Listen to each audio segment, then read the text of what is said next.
안녕하세요 여러분. 오늘은 조금 색다른 영상을 준비해 봤습니다. 구독자님의 요청으로 펩시에 대한 영상을 만들어 봤는데요. 펩시에 대한 좀 더 객관적인 평가를 위해 펩시와 코카콜라를 함께 비교해 보려 합니다. 두 회사 모두 전 세계에서 압도적인 시장 점유율을 자랑하는 대표적인 배당주이며 어쩌면 지구가 멸망할 때까지도 살아남을 수 있는 기업들일지도 모릅니다. 과연 펩시와 코카콜라 중 매수하기 좋은 주식이 있는지 지금부터 함께 살펴보시죠. 많은 사람들이 코카콜라와 펩시라고 하면 코카콜라는 코카콜라만, 펩시는 펩시만 파는 회사라고 생각합니다. 하지만 조금만 자세히 들여다보면 두 회사 모두 정말 다양한 제품들을 판매하고 있다는 걸 알 수 있습니다. 먼저 코카콜라부터 알아보겠습니다. 코카콜라는 전적으로 음료 사업에만 집중하고 있습니다. 우리가 잘 아는 코카콜라, 코카콜라 제로슈가, 다이어트 코크를 비롯해 스프라이트, 환타, 다사니, 스마트워터, 미닛메이드, 페어라이프, 파워에이드 비타민워터 등 정말 다양한 음료를 판매하고 있습니다. 저는 비타민워터가 코카콜라랑 같은 회사일 줄은 생각도 못했습니다. 이처럼 코카콜라는 음료에 집중하며 정말 많고 다양한 분야의 음료를 점유합니다. 펩시는 음료와 과자 두 가지 사업을 모두 하고 있습니다. 펩시도 펩시 제로슈가, 다이어트 펩시를 시작으로 마운틴듀, 세븐업, 버블리, 포피 등 여러 탄산음료를 갖고 있고 아쿠아피나, 트로피카나, 립톤, 브리스크 퓨어리프, 게토레이 등 다양한 음료를 보유하고 있습니다. 여기에 과자 사업도 있습니다. 레이스, 도리토스, 치토스, 러플스, 프리토스, 토스티토스 등 미국을 대표하는 과자 브랜드 대부분이 펩시 소유입니다. 뿐만 아니라 쿠웨이커도 인수해서 쿠웨이커 오트밀 등도 판매하고 있습니다. 이처럼 두 회사 모두 엄청나게 많은 브랜드를 보유하고 있어서 아마 여러분도 모르게 한두 개쯤은 접해보셨을 겁니다.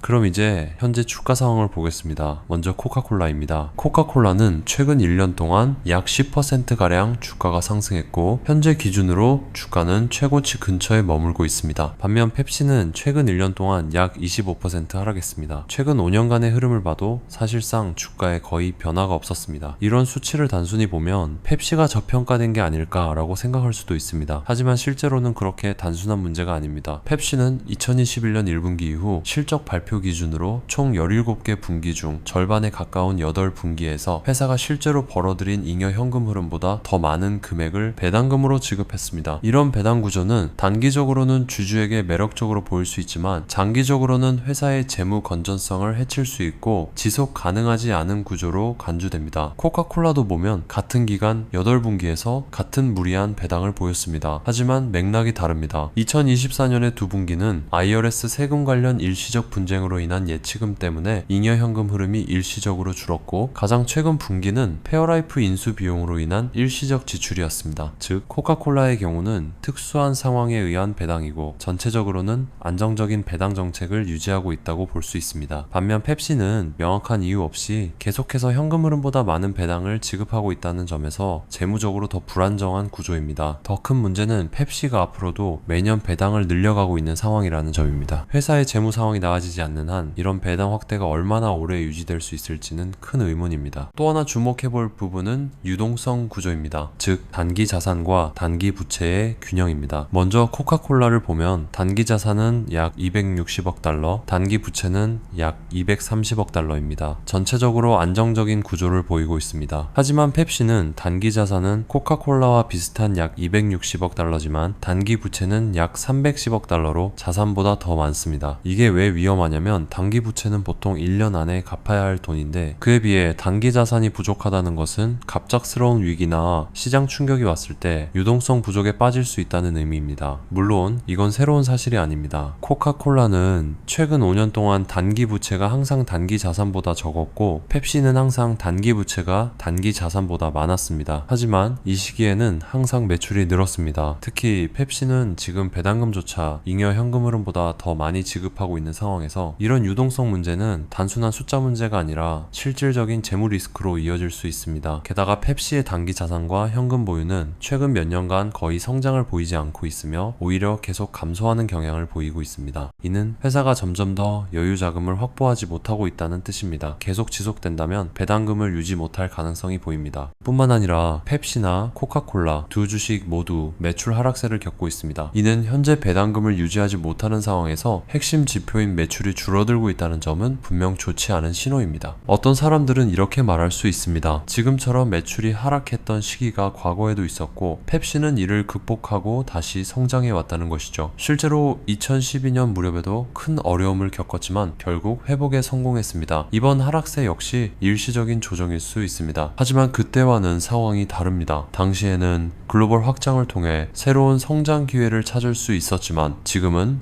이미 대부분의 글로벌 시장에 진출한 상태입니다. 게다가 현재는 시장에 더 많은 대체 브랜드와 경쟁자들이 존재하고 있어 과거처럼 회복을 기대하기는 어렵다고 생각합니다. 그럼 이제 가장 중요한 두 회사의 실질적인 가치를 한번 따져보겠습니다. 5분 안에 회사의 실질적인 가치를 계산하는 법이 궁금하시다면 오른쪽 상단에 있는 영상을 참고해주세요. 최근 5년간의 주당 잉여 현금 흐름을 보면 코카콜라와 펩시 모두 뚜렷한 성장세는 보이지 않습니다. 먼저 코카콜라부터 살펴보겠습니다. 가장 최근 분기 실적은 마이너스를 기록했지만 이는 페어라이프 인수에 따른 일회성 지급 때문입니다. 그뿐만 아니라 직전 두 분기 역시 IRS 세금 관련 분쟁으로 인한 예치금 때문에 잉여 현금 흐름이 일시적으로 낮게 나타났습니다. 이러한 일회성 요인들을 배제하고 단순히 2024년 1분기 기준 잉여 현금 흐름에 10% 성장률을 적용해 보겠습니다. 작년 수치인 2.31달러에 10% 성장률을 반영하면 올해는 약 2.54달러로 가정할 수 있습니다. 이 수치를 기준으로 향후 10년 동안 매년 5%씩 성장한다는 가정을 적용하면 현재 코카콜라 주가는 약 30% 정도 고평가되어 있는 것으로 나타납니다. 반면 펩시는 최근 주당 잉여 현금 흐름이 약 5.28달러 수준이고 마찬가지로 10년간 연평균 5% 성장을 가정하면 현재 주가는 약 20% 정도 고평가된 것으로 보입니다.